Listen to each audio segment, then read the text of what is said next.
Hi everyone, welcome to Friday. This video is in response to a question I received about a guitar technique at the beginning of a Lanterns on the Lake live video. The track's called When It All Comes. So I suppose you guys can work out who the request came from, perhaps. I'm not best qualified to advise really about guitar techniques or certainly demonstrate them, but I'll give that a go anyway. But of course there's an overriding musical principle which I think is what has been asked about here. So we'll deal with it. First of all, if nothing else, you can laugh whilst you watch me play it. Okay, here we go.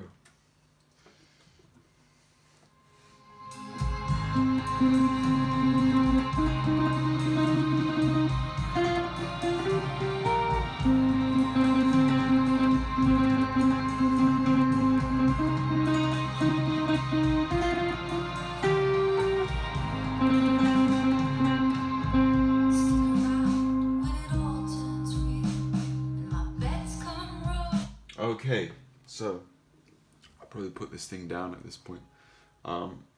Cool. Good. So, okay. Right. So, what's the technique being used? The technique used is a tremolo technique, where you're playing the string repeatedly, really quickly. I can see the guy doing that on the video. It's got tons of reverb on it and all sorts of sound. I don't have access to that right now. I'm just playing out a small amp on a Fender Strat, and so it's a tremolo technique, which is a great technique. So you can find out loads of videos online. I think the question was about how it might be used in your own kind of composition. And there's a really obvious one here, which is use that technique in the way that it's being used in this song. Okay, which is that technique is being used to have a melody. So let's deal with it. If I play it on the piano here.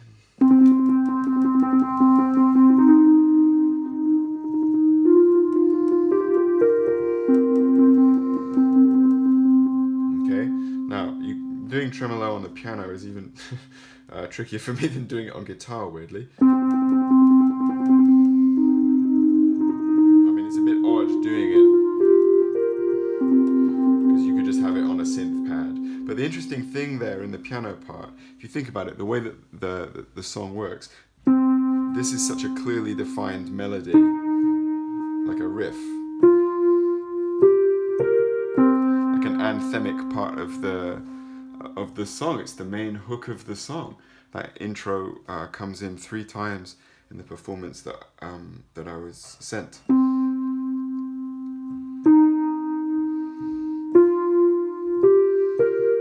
On a C minor kind of pentatonic, like that C, E flat, F, G, A.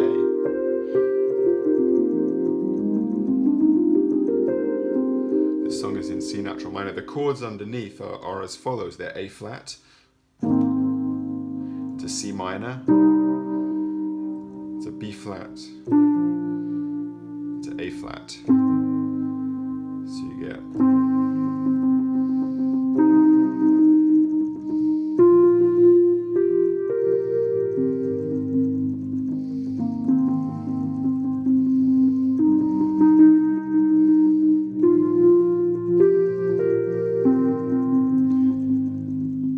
hard for me to play both. I get my son in here to play the guitar part, but he's busy. He's got better things to do. Okay, so hopefully that makes sense. You've got a clear chord sequence underneath. 3, 4, 1, 2, 4, 1, 2, 3, 4, 1, 2. And again, the interesting thing about maybe the difference between you guys as writers and the musicians that you admire or pros is the kind of thing that I would hear in workshop from you on an original song. When I say you, I'm referring to all of you guys. is you might play the chords like this on guitar or piano.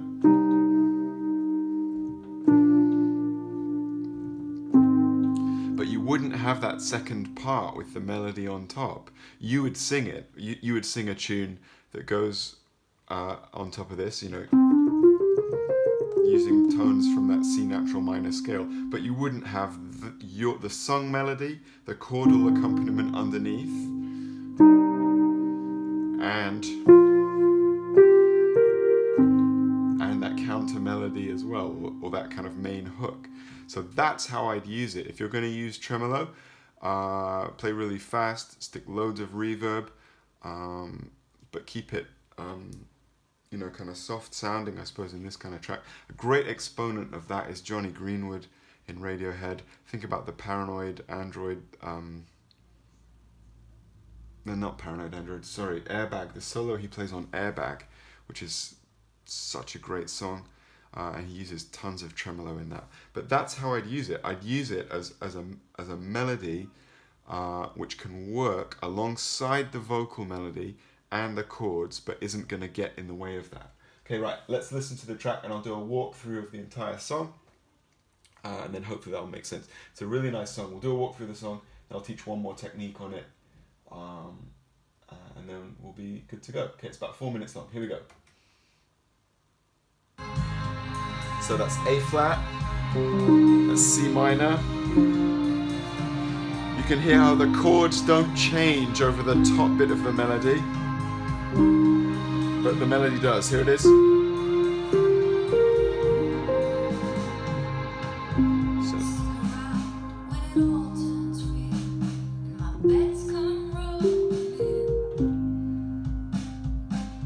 So I like that melody staying in there.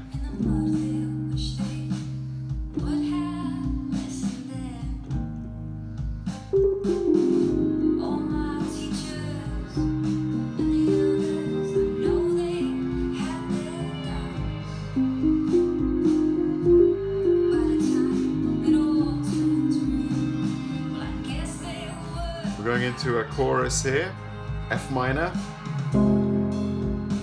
B flat, C minor, E flat, B flat over D. I play F minor 7 this time, B flat major 6, A flat, B flat, intro.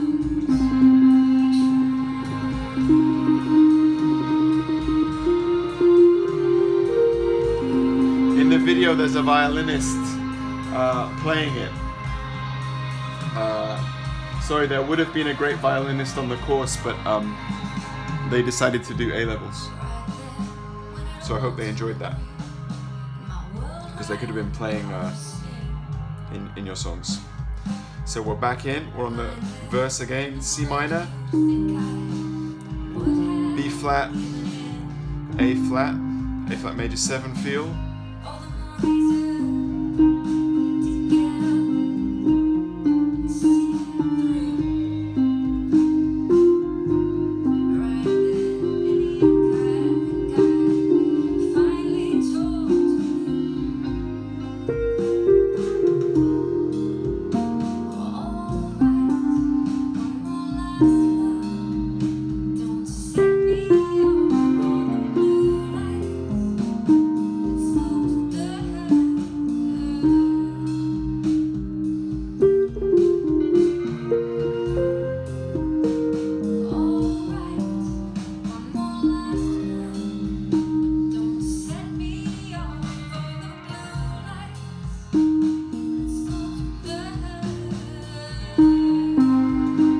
flat times 2, B flat times 2, intro.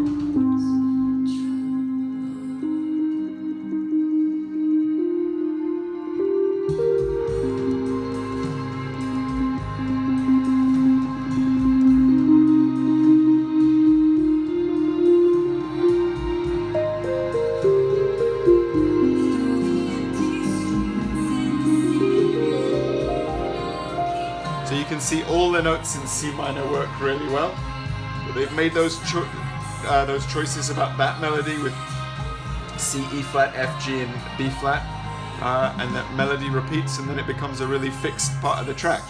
Gives the track its identity, which is a really cool thing. Okay, so we'll stop it there. There's a long play out over those chords again. Cool. So I hope that deals with the tremolo. Just one last thing on this track, which is When It All Comes True live, from Lanterns on the Lake. Okay, of course. I know you guys like saying this in class, but it's not all about the views. Hey, these guys push really low numbers by comparison to some, but obviously, like you said, like you guys say, like I always say, it's not about the numbers. It's about making the music that you want to make. Okay, so let's just deal with that kind of second section.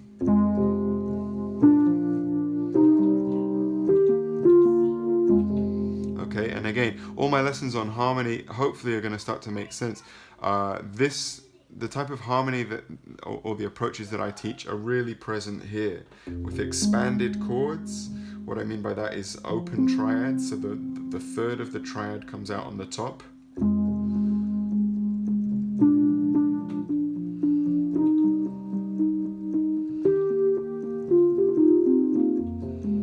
Okay, and you can hear that that's the expanded triad where the third is up an octave.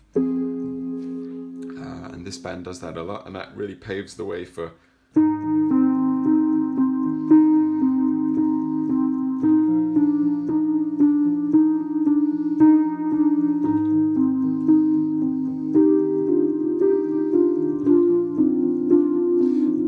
those kind of nice harmonized sounds of simple chords. That's just F minor to B flat. Okay, extensions. You can add them in. You heard me doing it lots. Why?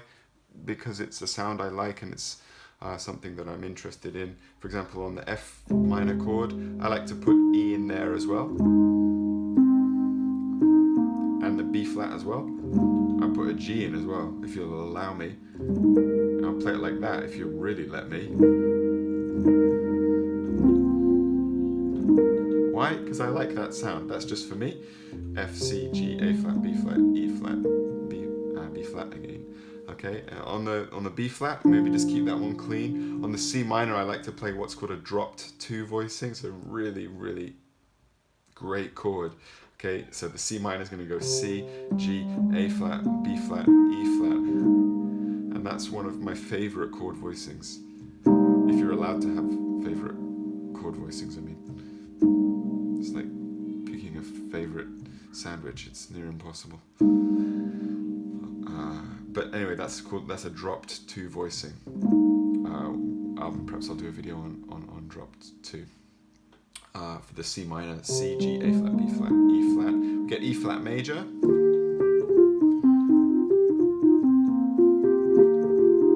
With that really kind of folky sound, with the 4 to the 3, there's the 4 of E flat. Okay, and that moves to B flat over D.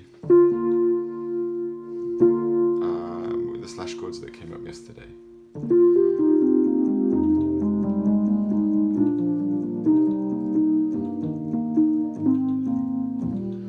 So I cadenced there into E flat, but this song is in C minor. Okay, that's enough on that for now. Hope there's value in this for you. Hope you guys are watching. Please, and this is a bit of a plea, if you do watch, please click to say that you have, just so I can keep track of who is watching or who isn't. Okay, simple request. Thanks very much. Hope you enjoy this one, and have a nice day. Okay, cheerio.